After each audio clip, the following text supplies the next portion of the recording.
teatro ou na dublagem que são referências para mim. Por que eu estou falando isso? Eu me chamo Alex Rangel, tenho fazer agora nesse de maio de touro, meus 4.5, né? Que idoso! Era do canal do Crocante. Eu não vou esquecer. A minha história ela começa por trás dos bastidores. Enquanto eu formei os ministros do Cristo, eles surgiram com as coisas. Porque os ministros do Cristo, o maestro Salvador, é o reflexo de tudo aquilo que eu assisti nos anos 80, 90, anos 2000.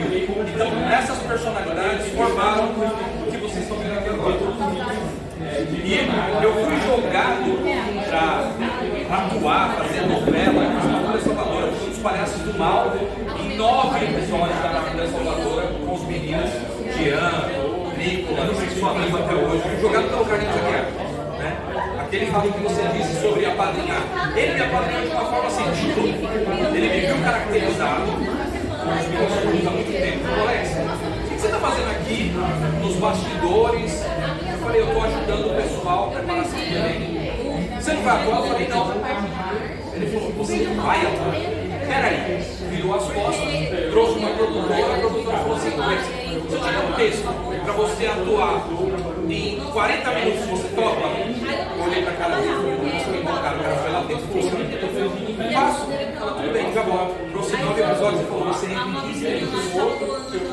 E dali para cá eu comecei a desenvolver outra parte fundamental para o coisa, que é a interação não só no trabalho social que a gente faz no hospital, crianças autistas, clínicas com pessoas deficientes, debilitadas, todo tipo, em geral. Então lá atrás eu vim galgando coisas e elas foram sendo atributos para a minha vida. Eu tenho 30 anos de produção, mas eu não lancei nenhum produto. Eu lancei porque todo mundo me perguntava assim, conta a sua história. Eu vou escrever, aí as pessoas vão compreender. Né? Mas o primeiro propósito do livro foi desenvolver as peças de teatro, porque a gente sabe muito bem que a gente tem um grupo de pessoas que às vezes não tem dinheiro para comprar um almoço ou usando dinheiro para produção. Eu pensei assim, 100 páginas de roteiro, R$1 cada página, R$100. Só que se você fizer um livro sobre demanda online, é R$40, R$30. O cara divulga o seu elenco dentro do livro e estuda para peça para eu comecei a desenvolver dessa forma. E aí foi peça número 1, peça número 2, e agora você consegue enxergar tudo isso de livro. O objetivo de falar sobre o meu projeto, sobre isso, e sobre a área de atuação, é que todo mundo é capaz. Eu não queria e acabei sendo empurrado. Eu só entrei na dublagem, na dublagem, porque uma senhora, muito amiga minha, me deu um soco no estômago e falou assim, quando você se aposentar, você vai se aposentar em quê? Eu falei, no palco, ela não faz isso. Você tem uma coisa legal, se aposenta na roça, você vai ficar cansado de ficar caracterizado, você vai ficar cansado de pegar construção, carregar a mala, e pelo menos na dublagem isso só vai funcionar. Tá bom, vou fazer. Uma semana que passou, ela ficava me enchendo o saco. Fez? Eu não. Se inscreveu? Não. Não estou sabendo. Não. Cecília Leves, dubladora da Chiquinha. E todo dia ela fala, e aí? Ela ligou e perguntou pra Zóia.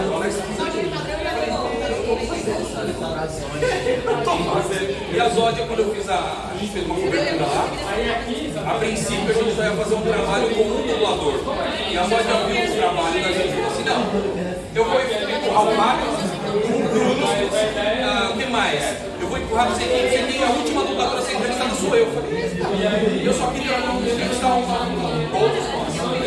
E no final, qualquer vídeo que você quiser usar meu, que você já entrevistou, você está autorizado a usar para onde você quiser, quantas vezes você quiser, que eu não ligo. Semana passada nós fizemos uma educação social para pessoas de rua. E eu mandei um mensagem dela e falei, olha, eu preciso de um vídeo para falar a importância da dublagem na ação social, porque é uma ação social. Você faz com que as pessoas que não conseguem ler consigam ouvir o filme e entender a história. Ela falou assim, calma aí, 2 minutos, falando de 5 minutos. a graça do trabalho de vocês. Eu quero que vocês levem isso para dentro do coração de vocês. Formem pessoas como elas. A gente acha que quando a gente está Mudam vida. Pessoas que aprendem. sair do centro Deus tem marcado passar. O mundo precisa de pessoas que se importem. A gente passou por uma pandemia, era para ser mais amável, era para ser mais solidário. Mas não adianta, a gente fala. A gente tem que agir. Porque vozes de comando são vozes que atuam, não são vozes que apontam o dedo. São aquelas que fazem e isso ressoa.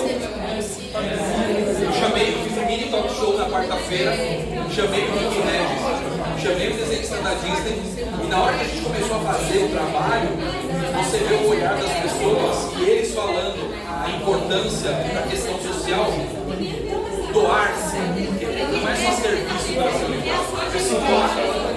Muitas vezes eu fiz desenhos, quantas vezes eu fiz desenhos e dei para pessoas no vídeo dando. Por quê? Não, vídeo dando, leva aí. E a pessoa guardar aquele desenho e falar, nossa, eu tenho um desenho que você fez para mim em 93, não tem nada. E a pessoa tira a foto e fala, não tem nada. Mas porque eu me doei. E isso criou uma estrutura para que o grupo crescesse. Hoje nós temos mais de 60 pessoas trabalhando com a gente. Bianca é uma delas.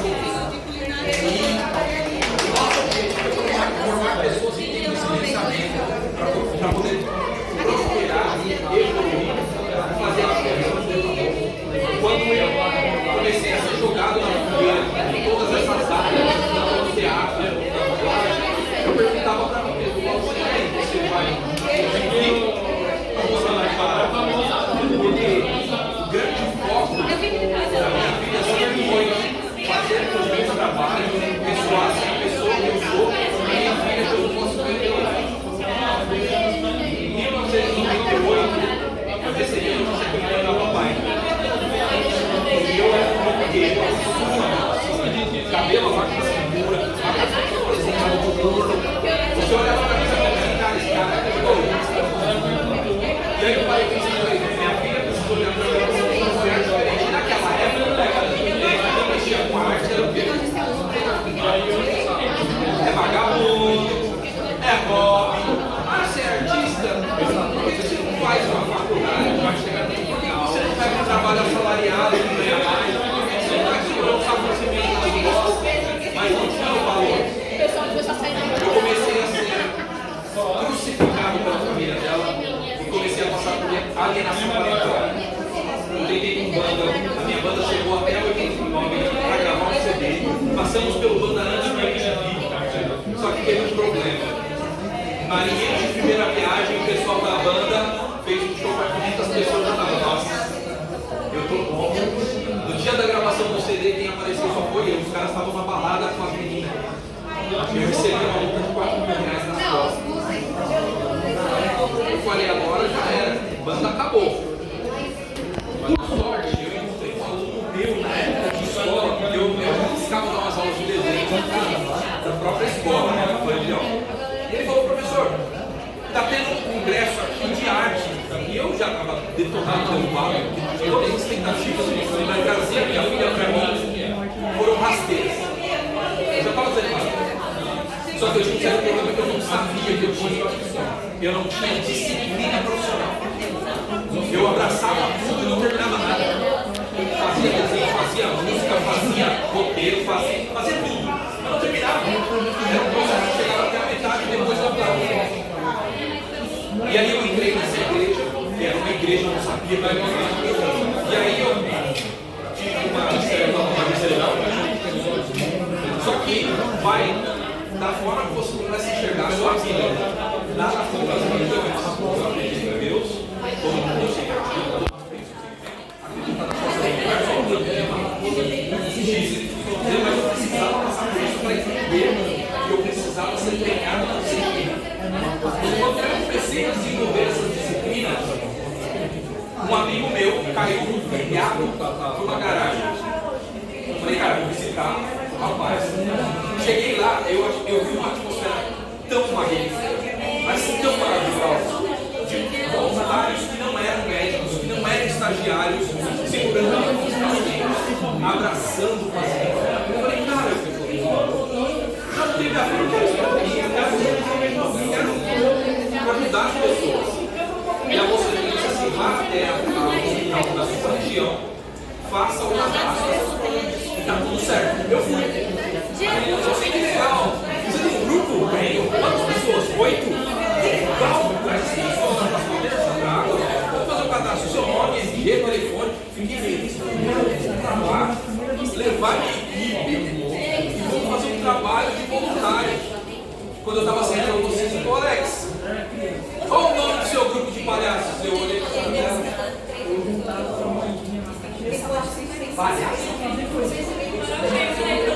Ah, o 7. Mas são 8. O oitavo passageiro. Eu pensei que era agora.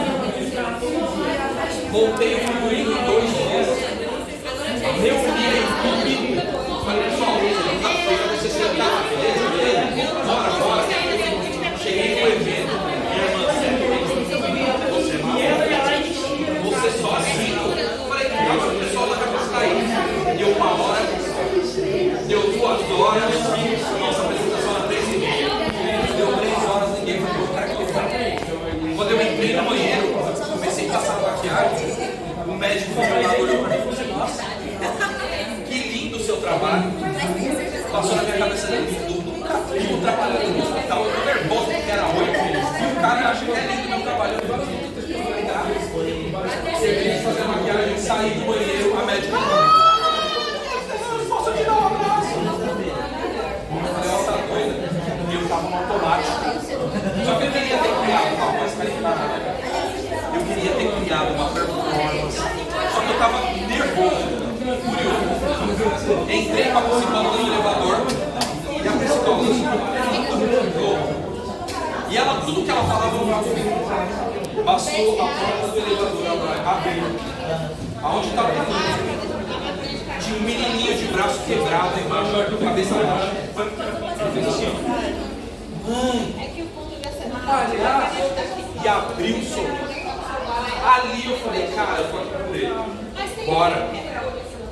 Vou visitar criança de quarto em quarto. Aí a médica olha pra minha cara e fala assim, estão todos reunidos na brinquedoteca. Todos, com pai, mãe, filho. Tem pai junto? Tem. Catei meu violãozinho. Tem, você não o carro. Fiz o que eu podia. De repente uma mãe levantou a mão. Falei assim, quero dizer uma coisa pra você. Nunca na minha vida, minha filha. E começou a chorar e chora 2, e chora 3, e chora. Rapaz, que coisa linda. E dali em diante nasceu os meus filhos. E de lá pra cá, nós vemos sobre esse trabalho até hoje. Tudo que foi colocado na minha mão, eu tenho feito com esse elenco maravilhoso, é porque eu fui colocado na fogueira. A necessidade foi colocada em primeiro lugar e eu fui entrando. Tô de gaiato para baixo. Eu vi que é uma forçação, né? Mas eu quero dizer para vocês que o objetivo de estar falando sobre isso é que é possível. Seja qual for o seu sonho, o seu desejo, é possível. Se você se colocar na brecha, é possível. Se você se colocar à disposição, é possível. Tudo isso acontece. Não é só acreditar, é atuar, é agir. Porque às vezes eu sei que eu vou conseguir continuar dormindo até as 11 da manhã, você não vai sair do chão. A sociedade. E eu tenho quanto tempo? 2 minutos. Muito obrigado.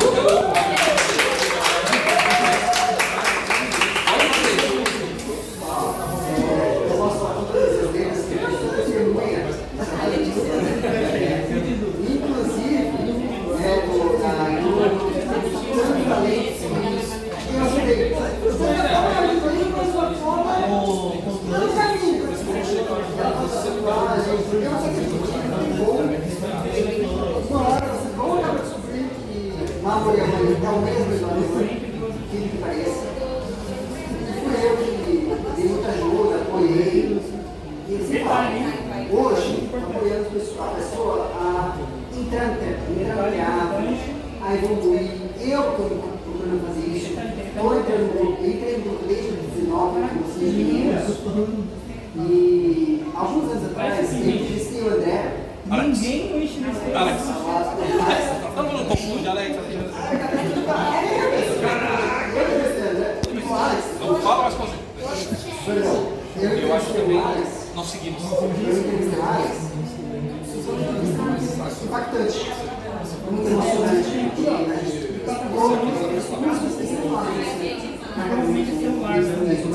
Fala desse projeto. É um projeto tão maravilhoso, incrível. o todo. Eu acho que, para mim, foi um dos maiores presentes, né? Não só com o meu canal, mas com todas as pessoas que acompanharam, assistiram, porque foi um lançamento. E esse cara que está passando aqui, é um fragmento do que é a vida. A arte é isso. A gente está passando, não somente sentindo, mas se passando conhecimento, algo mais. Eu acho que é importante registrar. Eu acredito em você, eu uso, eu seja dessa maneira. Mas eu acredito que cada vez, cada pessoa, hoje mesmo, de uma maneira, vai pensar.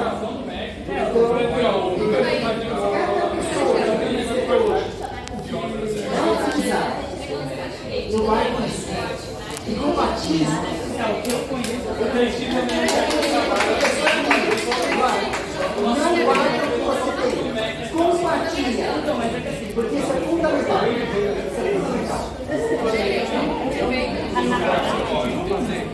Pessoal, na Wii, mas a gente vai entregar o espaço. Quem fazer esse pronto, você vai emitir a proposta da casa, vai ter uma reunião lá em cima. Não vou continuar a